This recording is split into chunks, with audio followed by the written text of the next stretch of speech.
Alright, welcome back to episode 2 of Sewing Basics. So far we have read through our user manual.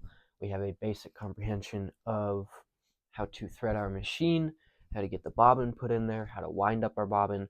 So next, let's explore our machine. Let's learn about a few different stitches, what they do, how we can use them, and then we can get into some top stitching and just some more basic things, and I'll give you some ideas on how to practice some stuff.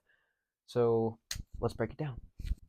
Alright, so looking at our machine up top, there's just a myriad of different stitches, different ways to do things, and then here on our display, we have a few different options. Obviously, we have some lettering. We're not going to worry about that. That's more decorative stuff. Here's some more decorative stitches. Just explore your machine a little bit, see what it offers. But what we're going to be looking at and worried about is these main straight stitches, few zigzags, and some other more decorative stuff. Basically, all you're going to need, or what I use the most, is a straight stitch variance of it and a zigzag stitch, and sometimes a buttonhole or sewing on a button, as well as these buttonholes towards the bottom. So far we understand our straight stitch pretty much. This will adjust the width. Obviously there's no width for a straight line, and then this will adjust the length of our stitch. It's right at 2.5 millimeters. So in between each stitch, every time it goes in, it'll be a distance of 2.5 millimeters. You can make it longer, you can make it shorter, but 2.5 standard is fine. Next, we're going to look at a zigzag stitch. Stitches are great for a few things, and I'll show you a specific example. So we have just thrown our stitch in, and let's say this is the inside seam of a pant leg or a garment we're working on. This is our raw edge. As you can see, over time with washes, it's just going to fray out and get messy and nasty, and we don't want that. Now, they make specific machines called cover lock or sergers that will cut and sew that outside edge, but we're just starting out and we don't have access to that yet. This is where our zigzag stitch comes in. So we will select our zigzag stitch, and we're going to go on the inside of this seam.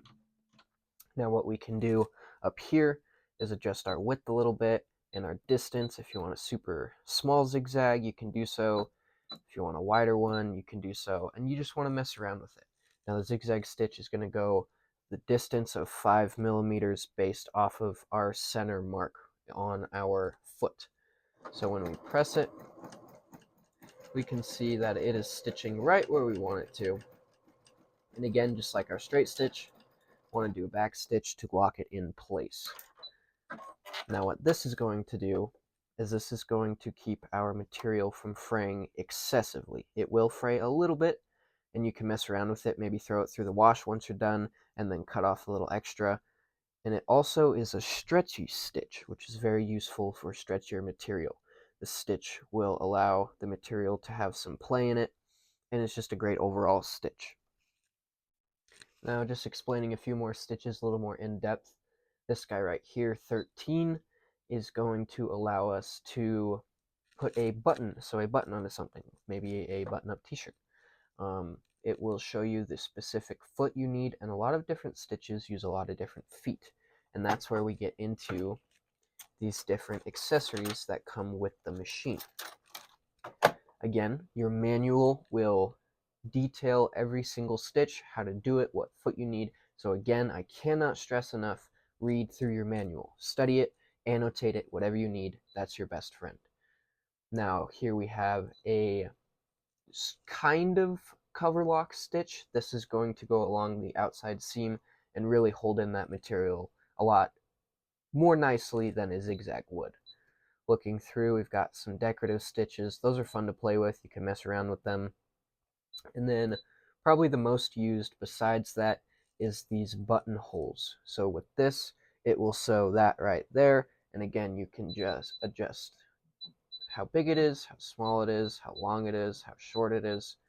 And this is going to be used for putting the button actually in. So this would be on the other side.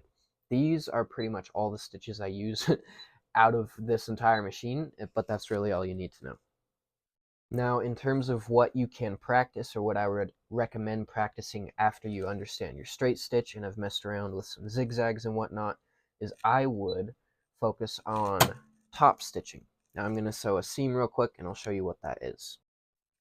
So here we have just a straight stitch, and a lot of times in sewing you want to lock in your material on top of each other, but you want to show the seam nicely. Now you can press this down and iron it, but when you want to lock it into place real nice, you're going to want to practice a top stitch. Now here, I'm going to go back and adjust my foot to the left because that's just how I prefer to do so. I'm going to throw it down, and you can practice your distance between how far you are from this fold. Usually I just go 1 centimeter, and it's going to look something like this.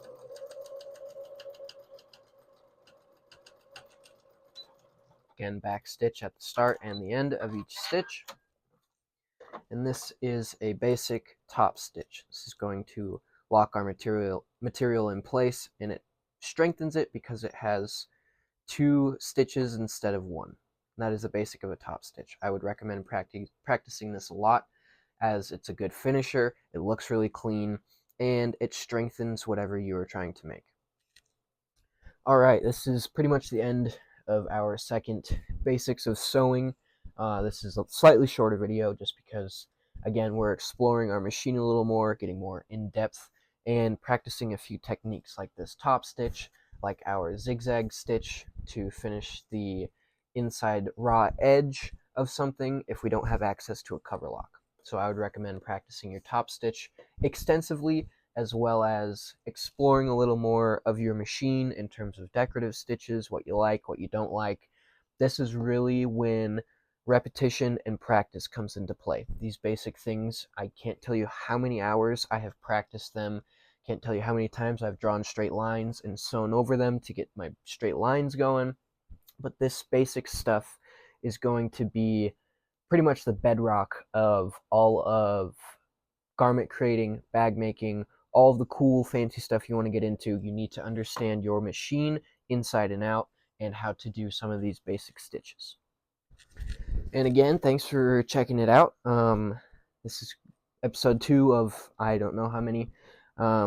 Next episode, I'm going to be going over garment or pattern making, how you can create your own patterns for cheap, how you can teach yourself how things are put together by taking them apart, and just a few tips in terms of how to use a seam ripper, what kind of seam rippers there are, and yeah, we're getting into it. We've got our machine understood, so now it's time to get into some patterns. I will see you in the next one.